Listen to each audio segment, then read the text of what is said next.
আমল হচ্ছে জিরোর মতো, আর এক সংখ্যাটা হচ্ছে ঈমান। আপনি যত জিরো লাগাবেন, আগে আপনার ঈমান থাকতে হবে। আপনি যদি এক ঈমানটা থাকে, এরপরে আপনি একটা জিরো দেন, তাহলে হইল কত? 10।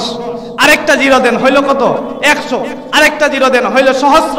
এরকম ভাবে যত জিরো আপনারা এখান থেকে ঠাকুরগাঁ দিনাজপুর পর্যন্ত যত জিরো দিবেন, সমস্ত জিরোর দাম থাকবে কিনা? থাকবে। তো যাই হোক, প্রথমত কাজ ঈমান, দ্বিতীয়ত আসি, আল্লাহ তাআলা বলতেছেন ইল্লাল্লাযীনা আমানু ওয়া আমিলুস সালিহাত। আল্লাহ তাআলা তার বান্দাদেরকে বললেন, ও আমার বান্দারা, আমি শুরুতেই বললাম, আসরের কসম খেয়ে বললাম, ইন্নাল ইনসানা লাফি খুস, সমস্ত মানুষ ক্ষতিগ্রস্তের মধ্যে রয়েছে। তারপরে আমি আবার বললাম, আমি আল্লাহ আবার বললাম, ইল্লাল্লাযীনা আমানু ওয়া আমিলুস সালিহাতি ওয়া তাওয়াসাউ বিল হাক্কি ওয়া তাওয়াসাউ বিস সাবর। আমি আল্লাহ তারপরে বললাম, চারটি বিষয় দিয়ে দিলাম। যে ব্যক্তি চারটি বিষয়কে ঠিক মতো আঁকড়ে ধরতে পারবে, ওই যে বলেছিলাম ক্ষতিগ্রস্তের মধ্যে রয়েছে সমস্ত মানুষ, সেই সমস্ত মানুষদের থেকে তারা বের হয়ে যাবে। বলে সুবহানাল্লাহ। ইল্লাল্লাযীনা আমানু, আমানু গেল, ঈমান এনেছি তো, বলি আলহামদুলিল্লাহ। একটু আওয়াজ দিয়ে বলি আলহামদুলিল্লাহ। ঈমান আনয়নের পরে দ্বিতীয় বিষয়, ওয়া আমিলুস সালিহাত, নেক আমল করা, আমলে সালেহ করা। নেক আমল বলতে কি বুঝি? আমরা জানি, সকলেই বুঝি, যে আমল শরীয়তের দৃষ্টিকোণ থেকে হালাল করা হয়েছে, কোরআন এবং সুন্নাহ মোতাবেক যেগুলোকে আমল হিসেবে গ্রহণ করা হয়েছে, সেগুলোই হচ্ছে নেক আমল। এই নেক আমলের মধ্যে থেকে সর্বোত্তম আমল কোনটি? হাদিসের মধ্যে রাসূলুল্লাহ সাল্লাল্লাহু আলাইহি ওয়াসাল্লাম বলেন, আমরা জানি ইসলামের ভিত্তি কয়টি জিনিসের উপরে? কয়টি? বলে না, সবাই বলে না। ইসলামের ভিত্তি কয়টি জিনিসের উপরে? 5টি। কয়টি? 5টি। রাসূলুল্লাহ সাল্লাল্লাহু আলাইহি ওয়াসাল্লাম বলতেছেন, বুনিয়াল ইসলামু আলা খামসিন, শাহাদাতান আল্লাহ ইলাহা ইল্লাল্লাহ ওয়া আন্না মুহাম্মাদান আবদুহু ওয়া রাসূলুহু ওয়া ইকামিস সালাতি ওয়া ইতাইজ যাকাত ওয়াল হজ্জি ওয়া সাওমি রমাদান। রাসূলুল্লাহ সাল্লাল্লাহু আলাইহি ওয়াসাল্লাম বলেছেন, বুনিয়াল ইসলামু আলা খামসিন, ইসলামের ভিত্তি হচ্ছে 5টা জিনিসের উপরে। শাহাদাতি আল্লাহ ইলাহা ইল্লাল্লাহ, এই কথার সাক্ষী দেওয়া আল্লাহ ব্যতীত আর কোনো ইলাহ নাই।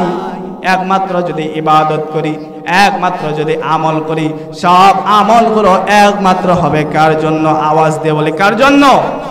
আল্লাহর জন্য। ওয়া আন্না মুহাম্মাদান আবদুহু ওয়া রাসূলুহু, এবং এই কথারও সাক্ষী দেওয়া রাসূলুল্লাহ সাল্লাল্লাহু আলাইহি ওয়াসাল্লাম সর্বশেষ নবী, তারপরে আর কোনো নবী নাই। দ্বিতীয় নাম্বার যে বিষয়টি, সেটা হচ্ছে ওয়া ইকামিস সালাত, নামাজকে কায়েম করা। ইসলামের দ্বিতীয় ভিত্তি কি? ঈমান এনেছেন, আলহামদুলিল্লাহ। ঈমান আনয়ন করার পরে ইসলামের দ্বিতীয় যে ভিত্তিটা রয়েছে, আপনারা বাসা যখন নির্মাণ করেন, তখন ইঞ্জিনিয়ার আপনাদেরকে, প্রকৌশলী আপনাদেরকে বলে দেয়, এখানে একটা পিলার দিবেন, এখানে একটা পিলার।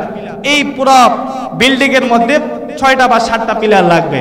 এখন আপনি বলেন, আপনার বিল্ডিং এর গ্যারান্টি সে দিবে 100 বছরের। আপনি যদি বলেন, ইঞ্জিনিয়ার ভাই, প্রকৌশলী ভাই, আমি বিল্ডিং এর মধ্যে 5টা পিলার দিব না, আমি সেখানে 3টা পিলার দিব বা 4টা পিলার দিব, ইঞ্জিনিয়ার তখন সেই প্রকৌশলী আর কি গ্যারান্টি দিতে পারবে 100 বছরের? পারবে? ঠিক তদ্রূপ ভাবে আপনার ঈমান এনেছেন, আপনার ইসলামের ভিত্তি 5টা জিনিসের উপরে, আপনি সেখান থেকে যদি একটা করেন আরেকটা না করেন, তাহলে আপনার ঈমানটাও দুর্বল হয়ে যাবে, নরবর হয়ে যাবে, কখন যেন ঈমান হারা হয়ে যাবে।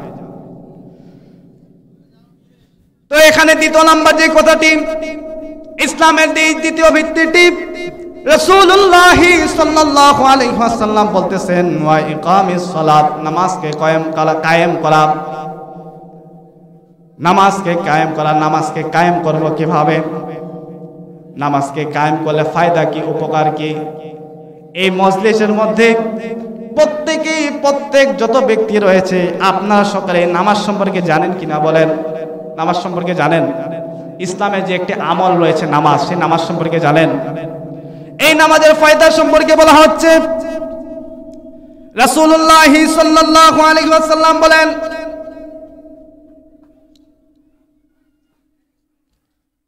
আরাআইতুম লাউ আন্না নাহরান বিবাবিন আহাদিকুম ইয়াগতাসিলু ফীহি কুল্লা ইয়াওমিন খামসান হাল ইয়াবকা মিন দারনিহি শাই? ক্বালু লা ইয়াবকা মিন দারনিহি শাই। ক্বালা ফাযালিকা মাসালুস সালাহ। বলে সুবহানাল্লাহ। রাসূলুল্লাহ সাল্লাল্লাহু আলাইহি ওয়াসাল্লাম বলেন, আরাআইতুম লাউ আন্না নাহরান বিবাবিন আহাদিকুম, তোমাদের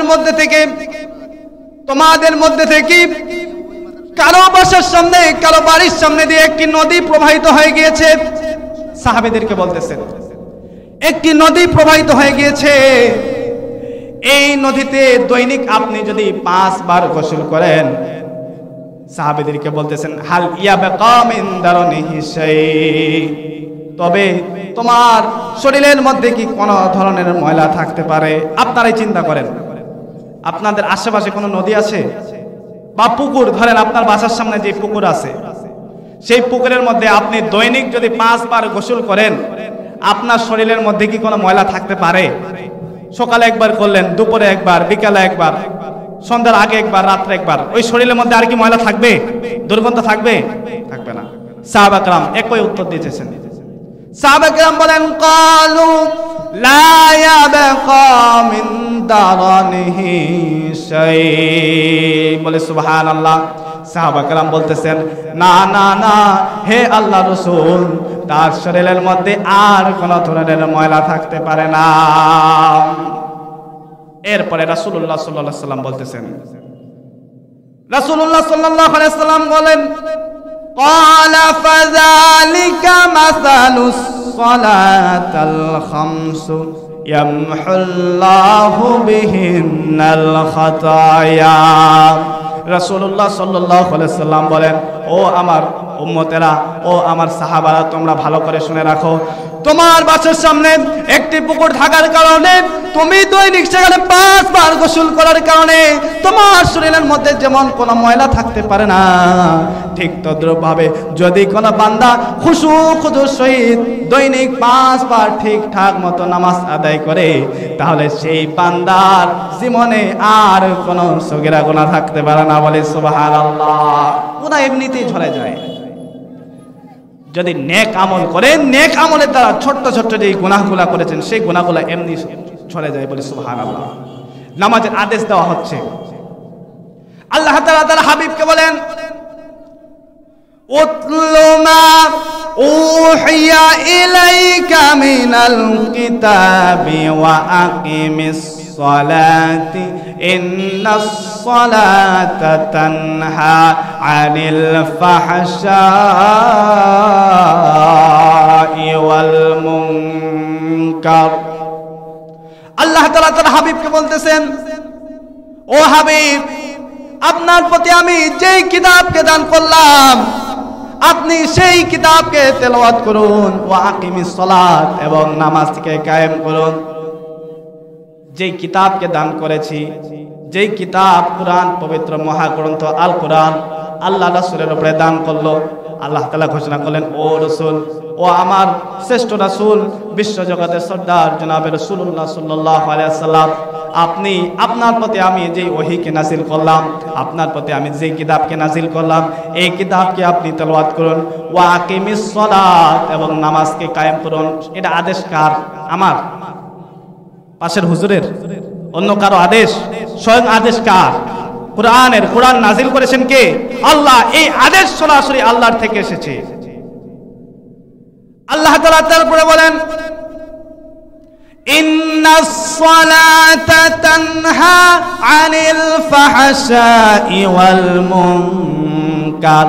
আল্লাহ তাআলা বলতেছে নিশ্চয়ই এই নামাজ সমস্ত ফাহশা কাজ যেগুলো রয়েছে, অনর্থক কাজ যেগুলো রয়েছে, এই সমস্ত অনর্থক কাজ, গুনাহের কাজ থেকে এই নামাজ তোমাদেরকে বিরত রাখে। বলে সুবহানাল্লাহ। প্রমাণ পান? এটার কোনো প্রমাণ কি আপনারা পান? বেটায় নামাজে পড়ছে, নামাজ পড়ছে মসজিদের মধ্যে গিয়া, মাইন্ড করে নামাজ, মসজিদ থেকে নামাজ পড়ে আবার বাইরে গেছে, পকেটে কিন্তু সিগারেট রাখছে। কয়রে নামাজ পড়বো, যদি পকেটে সিগারেটটা না থাকছে, ওরে বাপ রে বাপ, নামাজের মধ্যে দাঁড়াইয়া এই বিশাল তো ভুল করে লাইলাম, সিগারেট কই, সিগারেট তো আনলাম না, নামাজ কি আমার হবে সিগারেট ছাড়া? পকেটের মধ্যে সিগারেটের প্যাকেটটা আগে রাখছে, নামাজ কোন রকম নামাজটা পড়ে আল্লাহ আল্লাহ আল্লাহ, নামাজটা পরে বের হইছে, বিসমিল্লাহ কইছে। কি কইছে? বিসমিল্লাহ। কয় বিসমিল্লাহ কইলে সব হালাল হয়ে যাবে মনে হয় নাকি? সিগারেট বিসমিল্লাহ বলে খাবেন, তাই না? বিসমিল্লাহ বলে হালাল হয়ে যাবে। তো এই যে বা নামাজ থেকে বের হয়েছে, সিগারেটটাকে ধরাইছে, ধরাইয়া মারছে একটা, নামাজ পড়লাম, শান্তি পাইনি, শান্তি পাইছি এখন, তাই না? আছে না নাই? আপনাদের এই দিক নাই মনে হয়, আছে? তো যাই হোক, এখন আপনারা বলতে পারেন হুজুর ফায়দা পাইলাম কই, উপকার কই, নামাজ পড়লাম, কোনো লাভ তো নাই। তো নামাজকে কবুল আগে করাইতে হবে, তারপরে না আপনি ফায়দা পাবেন। আপনি নামাজের মধ্যে দাঁড়াইছেন, খুশু খুশু কিচ্ছু নাই, নামাজের মধ্যে দাঁড়াইছেন, আল্লাহু আকবার, নামাজের মধ্যে দাঁড়াইয়া হিসাব করে ব্যবসা আজকে করলাম, ওরে বাপ রে বাপ, এখানে লস খাইলাম, এখানে লাভ পাইলাম।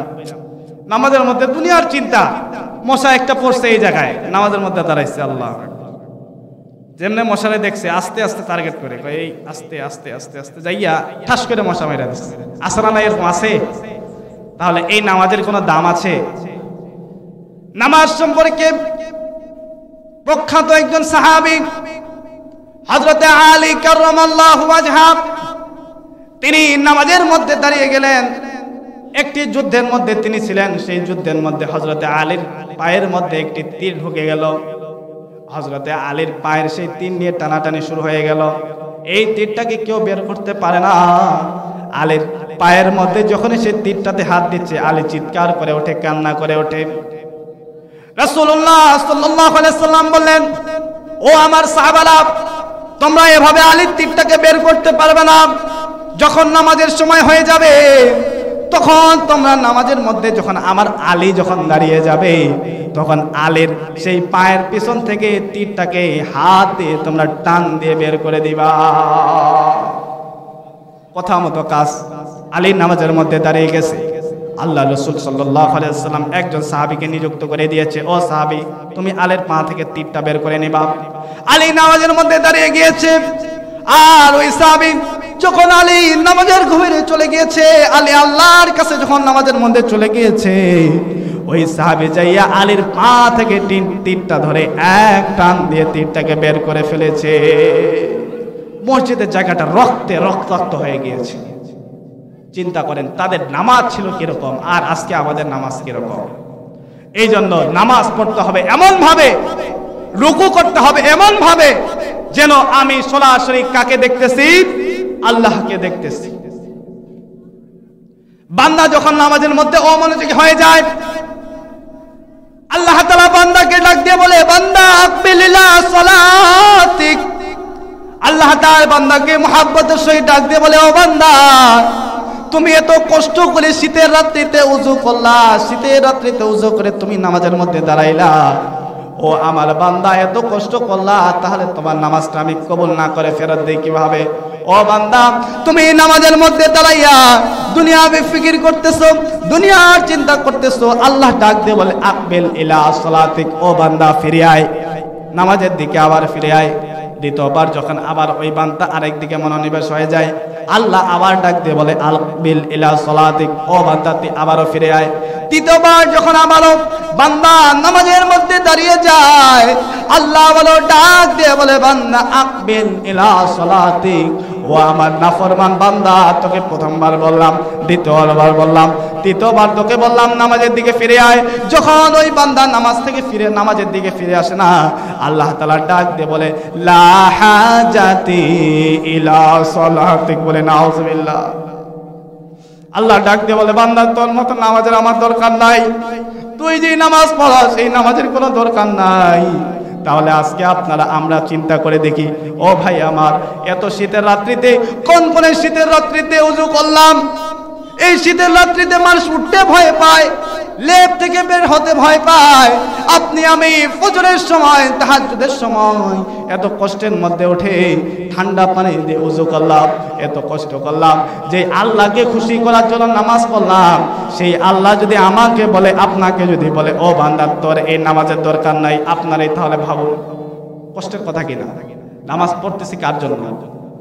আমার সব থেকে বড় একটি ভয় হয়, প্রায় সময় এই ভয়টা হয়, আচ্ছা আমি যে নামাজ পড়তেছি, নামাজটা কি আল্লাহর জন্য হচ্ছে নাকি হচ্ছে না? খুব কষ্ট হয় আমার, মাঝে মাঝে চিন্তা হয়, আমি নামাজ পড়তেছি, আমল করতেছি, সেটা কি আল্লাহর জন্য হচ্ছে নাকি মানুষকে দেখানোর জন্য হচ্ছে? খুব কষ্ট হয়, মাঝে মাঝে ভয় হয়, ভাই এই নামাজটা যদি মানুষকে দেখানোর জন্য হয়, তাহলে আমার ঈমান, আমার আমল সব কিছু বরবাদ, শিরকের পর্যায়ে চলে যায়। এই জন্য রিয়া অন্তরের মধ্যে আনা যাবে না। আমরা একমাত্র নামাজ সালাত আদায় করব কার জন্য? আর একটু আওয়াজ দিয়ে, আল্লাহর নাম নিতে কষ্ট হয়? কষ্ট হয়? একটু সকলেই জোরে স্লোগান দেন তো, নারা লিল্লাহে তাকবীর। আর একটা আওয়াজ দে, লিল্লাহে তাকবীর। তো নামাজ পড়ব একমাত্র আল্লাহর জন্য, দুনিয়ার কোন মানুষকে দেখানোর জন্য যাই। রাজি আছি তো ইনশাআল্লাহ? আমিলুস সালিহাত, আমলে সালেহের মধ্যে তৃতীয় যে বিষয়টি চলে এসেছে, আমলে সালেহের মধ্যে আমার মা বোনদেরকে নিয়ে ছোট্ট কিছু আলোচনা করার চেষ্টা করবো ইনশাআল্লাহ। আমলে সালেহের মধ্যে এমন একটি আমলে সালেহ রয়েছে পর্দার আমল। পর্দা হচ্ছে মা বোনদের জন্য ফরজ। তো প্রিয় ভাইরা আমার, এই পর্দা সম্পর্কে বলা হয়েছে, আল্লাহ তাআলা বলেন সূরাতুল মুমিনুনের মধ্যে, আল্লাহ তাআলা ঘোষণা করেন, ওয়াল্লাযীনা হুম লিফুরুজিহিম হাফিজুন। আল্লাহু আকবার। আল্লাহ তাআলা ঘোষণা করেন, সফল মুমিন তারা নিজের লজ্জাস্থানের হেফাজত করে।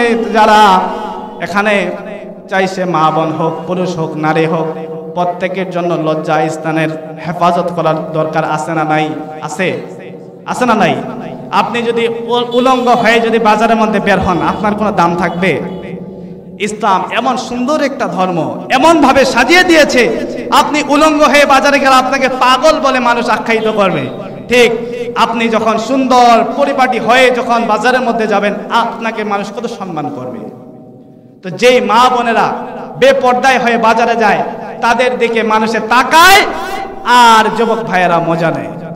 পাইছি ওই যে ভাইরাল হয়েছে কয়দিন আগে, চাচা হেনা কথায় আছে না, কি কয়? চাচা হেনা কথায়। ওরে যুবক ভাই, পাইছে হেনা, যারাই দেখে চাচা হেনা কথায়, বেটার বেটিয়ে নাই তারা যাই কয় চাচা হেনা কথায়। তো যাই হোক, আল্লাহ তাআলা বলতেছেন, সফল মুমিন তারা নিজের লজ্জাস্থানের হেফাজত করে দেয়। আল্লাহ তাআলা মুমিনা নারীদেরকে ডাক দিয়ে বলতেছেন, উল্লিল মুমিনাতি ইয়াগদুদনা মিন আবসারিহিন্না ওয়া ইয়াহফাযনা ফুরুজাহুন্না ওয়া লা ইউবদিনা যিনাতুহুন্না ইল্লা মা যাহারা মিনহা ওয়ালা ইয়াযরিবনা বিখুমুরিহিন্না আলা জুয়ুবিহিন। বলে সুবহানাল্লাহ। আল্লাহ তাআলা বলতেছেন, মুমিনা নারীদেরকে বলতেছেন, প্রথমে তার রাসূলকে ডাক দিলেন, কুল হে নবী আপনি বলে দিন। কাদেরকে বলে দিবেন? লিল মুমিনাত, আপনি মুমিনা নারীদেরকে বলে দিন। আল্লাহ রাসূল বলে দিতে বলতেছেন এভাবে, কুল্লিল মুমিনাতি ইয়াগদুদনা মিন আবসারিহিন্না, হে নবী আপনি মুমিনা নারীদেরকে বলে দিন, তারা যেন তাদের দৃষ্টিকে নত রাখে, নিচু রাখে। ওয়া ইয়াহফাযনা ফুরুজাহুন্না, এবং তাদের লজ্জা স্থানের হেফাজত করে। ওয়ালা ইউবদিনা যিনাতুহুন্না ইল্লা মা যাহারা মিনহা, এবং তারা যেন তাদের সৌন্দর্যকে বাহিরে প্রকাশ না করে। বাহিরে প্রকাশ না করে এর অর্থ হ্যাঁ, ইল্লা মা যাহারা মিনহা, তবে যে সমস্ত অঙ্গগুলাকে দেখানো জায়েজ আছে সেই সমস্ত অঙ্গগুলাকে সে বাইরে প্রকাশ করতে পারবে, না করলে বেশি ভালো, উত্তম। এখন অঙ্গ কোনগুলো প্রকাশ করা জায়েজ আছে, এর মধ্যে থেকে ভালো করে এটা বোঝার বিষয়, মা বোনেরা বেশি খেয়াল করবেন। এই অঙ্গগুলোর মধ্যে থেকে এই হাতের কবজি এটা বাইরে রাখতে পারবে, অসুবিধা নাই। আর বাকি আপনার পায়ের তালু সেটা আলাদা থাকতে পারে, এ ব্যতীত আর কোনো অঙ্গ দেখানো জায়েজ নাই। কিভাবে জায়েজ নেই বলতেছি। এখন কিছু মৌলবী বের হয়েছে, উল্টা পাল্টা ফতোয়া দেয়। ভাই, কিতাব তোমরাও পড়েছো, আমরাও পড়েছি। ফতোয়া দেয় কি মুখ দেখানো জায়েজ আছে, কি আছে, নারীরা মুখ দেখাইতে পারবে। এই যে বর্তমান জামানার বিশাল একটা ফিতনা, নারীরা আজকে বোরকা পরতেছে, বোরকার কোনো ধাঁচ নাই, বিচার নাই, কিচ্ছু নাই, উঁচা নিচা পাহাড় পর্বত সব দেখা যায়। নাউজুবিল্লাহ বলি, বোরকা পরছে তো পরছে, আবার ফেসটাও খোলা রাখছে। আচ্ছা আপনারা বলেন, এই নারীদের, আপনারা যখন নারীদের দিকে তাকান, ধরেন কেউ বিয়ে করতে গেলেন, বিয়ে করতে যাওয়ার সময় মুরব্বীরা ছেলেকে পাশে বসাইছে, বসার পরে ওই মুরব্বীকে বলতে, মেয়ের মাকে বলতেছে যে আচ্ছা মেয়ের একটু হাতটা এখান থেকে দেখান তো। বলেন কেউ? সর্বপ্রথম কি দেখতে হয় মেয়ের? কি দেখেন? কথা বলে না, বুঝে নেই মনে হয়। আপনারা যখন বিয়েতে যখন মেয়ে দেখতে যান, সর্বপ্রথম কি দেখেন? মেয়ের মুখটাই তো আগে দেখেন, তাই না? তো এই মুখটাই হচ্ছে মূল আকর্ষণ। মুখটাকে দেখলেই এমনিতে আকর্ষণ চলে আসে, উপর নিচ ভিতর বাহির কি আছে সব অটোমেটিক বুঝে আসে, আসে না নাই? তো এই মুখ হচ্ছে মেয়েদের মূল আকর্ষণ। এই মুখকে যদি খোলা রাখেন, ওই যে মৌলবীরা ফতোয়া দেয় মুখকে খোলা, অসুবিধা নাই, যে মৌলবীরা ফতোয়া দেয় তাদের আপনারা ঘরে খোঁজ নিয়ে দেখবেন, সেই মৌলবীর স্ত্রীদেরকে মুখ ঢাকা থাকে নাকি খোলা থাকে, দেখবেন। মৌলবী আপনারে কয়ে গেল এক মুখ খোলা জায়েজ আছে। আমার কথা বলি, আমার এক ভাই, আমার কাজিন ফুফাতো ভাই, ওরে আমি এত বুঝাইছি ভাই, নারীদের মূল হচ্ছে মুখটা, এই মুখটাই দেখাইলে তো শেষ হয়ে গেল। ওই আমার ফুফাতো ভাই, সে আমাকে উল্টা ফতোয়া শোনায়, কয় অমুকে ফতোয়া দিছে, তমুকে ফতোয়া দিছে, কয় মুখ দেখানো জায়েজ আছে, সমস্যা নেই। আমি কইলাম ভাই, তোর বউরে মানুষরে দেখানো যদি এত ইচ্ছা, যা সবকিছু দেখাই দে। কথা বলছি তো। এই জন্য মুখটা হচ্ছে মেয়েদের মূল আকর্ষণ। আল্লাহ তাআলা ঘোষণা দিয়ে দিচ্ছেন, তাহলে কি করবে? করবেটা কি? আল্লাহ তাআলা বলতেছেন وَلْيَضْرِبْنَ بِخُمُرِهِنَّ عَلَى جُيُوبِهِنَّ। আল্লাহ তাআলা ঘোষণা করতেছেন, নারীদের উপর দিয়ে, মুখের উপর দিয়ে একটা পর্দা, একটা চাদরকে ঝুলিয়ে দাও। একটা পর্দাকে, একটা চাদরকে যদি ঝুলিয়ে দেন, আর কিছু দেখার থাকবে? আর কিছু দেখার থাকবে না। তো এই জন্য পরিপূর্ণভাবে পর্দা করতে হবে কিনা, আপনারা আজকে ঘরে গিয়ে, মা বোনেরাও রয়েছে পার্শ্ববর্তী, হয়তো পাশে রয়েছে, আপনারা আজকে বাসায় গিয়ে পর্দা সম্পর্কে খুব ভালো মতো বুঝাবেন। আসলে শুরুতে মাঝখানে একটা কথা বলছিলাম, এই যে সমস্ত ভাইয়েরা বাইরে বাজারে এখানে সেখানে ঘোরাফেরা করতেছেন, মেহেরবানি করে অনুরোধ করব আপনারা একটু আসে এই মজলিসের মধ্যে বসে যাবেন। তো যাই হোক, এই পর্দা এমন একটা জিনিস, রাসূলুল্লাহ সাল্লাল্লাহু আলাইহি সাল্লাম বলেন, নারীদের পর্দার বিষয়ে রাসূলুল্লাহ সাল্লাল্লাহু আলাইহি সাল্লাম বলেন, قال رسول الله صلى الله عليه وسلم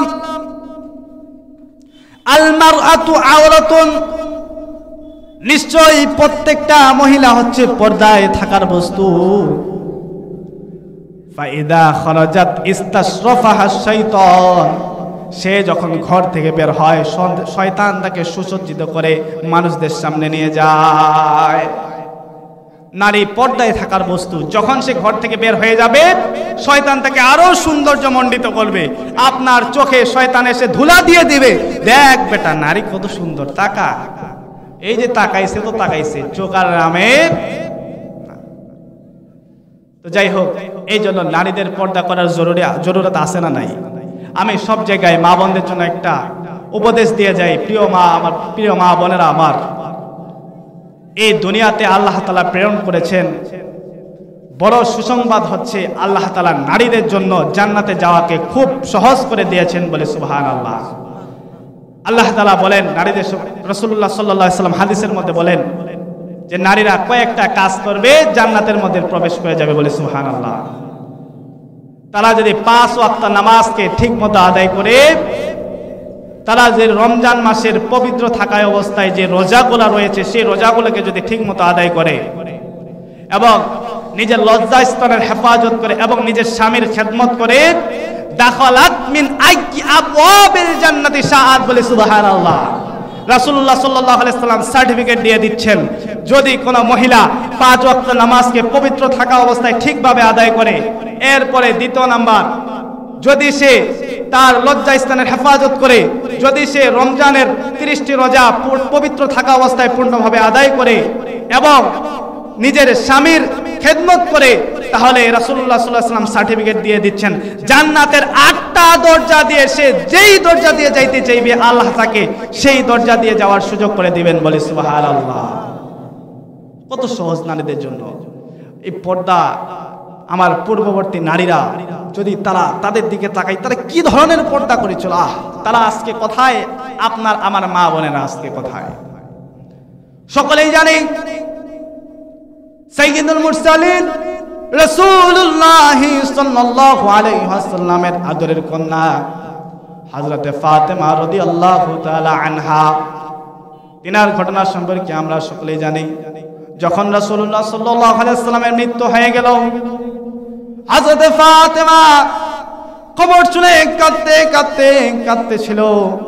রাসূলুল্লাহ সাল্লাল্লাহু আলাইহি ওয়াসাল্লামের মৃত্যু হবে, আম্মা জান হযরতে ফাতেমা রাদিয়াল্লাহু তাআলা আনহা তিনি কাঁদতেছেন। যখন কাঁদতেছেন দেখলেন রাসূলুল্লাহ সাল্লাল্লাহু আলাইহি ওয়াসাল্লাম হযরতে ফাতেমাকে ডাকলেন, মা এইদিকে আসো। ফাতেমাকে ডাকলেন। ফাতেমা যখন রাসূলুল্লাহ সাল্লাল্লাহু আলাইহি ওয়াসাল্লামের কাছে আসলেন, আসার পরে ফাতেমা বললেন, ও ফাতেমা, তুমি ভালো করে শুনে নাও, আমি হয়তো আজকের পর আর এই দুনিয়াতে থাকবো না। ফাতেমা কাঁদতে শুরু করলেন। খুব বেশি মহব্বত ছিল রাসূলুল্লাহ সাল্লাল্লাহু আলাইহি ওয়াসাল্লামের সাথে তার। ফাতেমা কাঁদতে ছিল। রাসূলুল্লাহ সাল্লাল্লাহু আলাইহি ওয়াসাল্লাম আর ফাতেমাকে ডাকলেন, ও ফাতেমা আসো।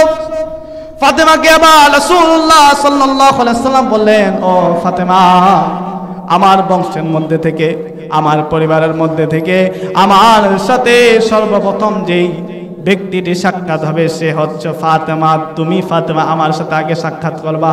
ফাতেমা শুনে হাসি দিয়ে দিল। সুবহানাল্লাহ বলবেন না? একদিন রাসূলুল্লাহ সাল্লাল্লাহু আলাইহি ওয়াসাল্লামের ইন্তেকাল হয়ে গেল। কিছুদিন পর হযরতে ফাতেমা রাদিয়াল্লাহু তাআলা আনহা ফজরের নামাজের সময় খুব জোরে, বেশি জোরের মধ্যে আক্রান্ত হয়ে গেলেন। ফাতেমা নামাজের মুসল্লা বিছাইলেন, নামাজের জায়নামাজ বিছাইয়া নামাজের মধ্যে দাঁড়ায় গেলেন। হযরতে আলী কাররামাল্লাহু ওয়াজহা তিনিও নামাজের জন্য মসজিদে চলে গেলেন। আলী রাদিয়াল্লাহু তাআলা আনহু তিনি মসজিদ থেকে যখন ফেরত আসলেন, আসার পরে তিনি প্রতিদিন দেখতেন ফাতেমা ইশরাক না পড়ে সেই মুসল্লা থেকে উঠত না। আলী দ্রুত ঘর থেকে মসজিদ থেকে ঘরে ফিরে আসলেন। এখন ঘরে আসার পর আলী দেখে কি ব্যাপার, ফাতেমা কোথায়? আজকে দেখি ফাতেমার জ্বর, তারপর আবার দেখি সেই ফাতেমা নাই মুসল্লায়, ব্যাপারটা কি? আলী রাদিয়াল্লাহু তাআলা আনহু পেরেশান হয়ে গেলেন, চিন্তিত হয়ে গেলেন। এই দিক ওই দিক আলী রাদিয়াল্লাহু তাআলা আনহু বাসার মধ্যে খুঁজতে থাকলেন। আলী কাররামাল্লাহু ওয়াজহা তিনি গিয়ে দেখতে থাকেন যে হযরতে ফাতেমা রাদিয়াল্লাহু তাআলা আনহা তিনি রান্নাঘরের মধ্যে পানি গরম করতেছেন আর সেখানে কিছু খমিরা দিয়ে দিচ্ছেন, আটা কিছু তৈরি করতেছেন, আটা দিয়ে খমিরা তৈরি করতেছেন, রুটি বানাবেন। আর পাশে কিছু বালতি ভরা হাসান হুসেনের যতগুলা ময়লা কাপড় ছিল সমস্ত কাপড়গুলাকে বালতির মধ্যে ভিজাইয়া দিয়েছে। আলী রাদিয়াল্লাহু তাআলা অবাক, ব্যাপার কি? ব্যাপারটা কি বুঝলাম না। আজকে ফাতেমার জ্বর, তারপর দেখি ফাতেমা এতগুলা কাজের মধ্যে এতগুলা কাজ কেন নিয়েছে, কারণটা কি? আলী রাদিয়াল্লাহু তাআলা আনহু ফাতেমাকে জিজ্ঞেস করলেন, ও ফাতেমা, আজকে তোমার জ্বর, আজকে তুমি অসুস্থ, আজকে তুমি এতগুলা কেন কাজ